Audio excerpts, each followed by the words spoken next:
News coming in, the Army Chief General Manoj Pandey is at 7 Lok Kalyan Marg, which is the residence of the Prime Minister.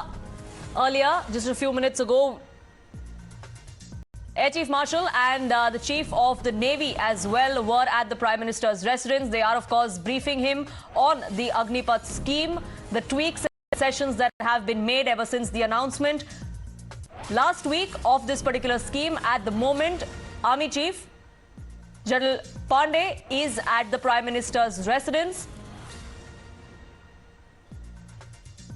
The tri-services over the last couple of days have been trying to allay all fears as far as the general public is concerned and dispel all myths regarding the scheme. It also comes in the wake of the violence that we saw last week across Bihar and in Sikandrabad as well. Srinjoy Chaudhary with me for more on this. Srinjoy, the Army Chief is right now in a huddle with the Prime Minister. We're given to understand that the Navy and the Air Force Chief just a short while ago too briefed the Prime Minister.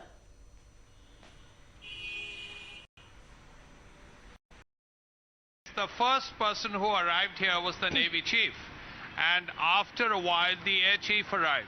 It's looking like the Prime Minister wanted one-on-one meetings with each chief, and those one-on-one meetings are continuing right now.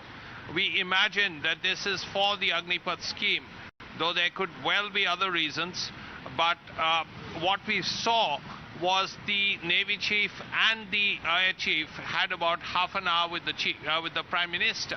Now the Army Chief is likely to meet the Prime Minister very shortly, perhaps at about 6 o'clock.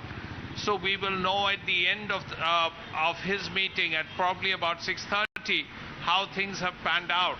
But the important point to note is that the Agnipath protests are really winding down.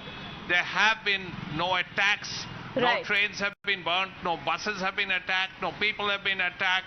Absolutely, and it also comes at a time when several outreach measures have been taken by the services, by the government as well, where we've seen the tri-services come out and make it very, very clear that there is going to be no rollback on the Agnipath scheme. They've tried to answer all queries that anybody in the country has, tried to dispel all myths that have been doing the rounds. For the moment, Srinjoy, thank you so much for getting us the very latest.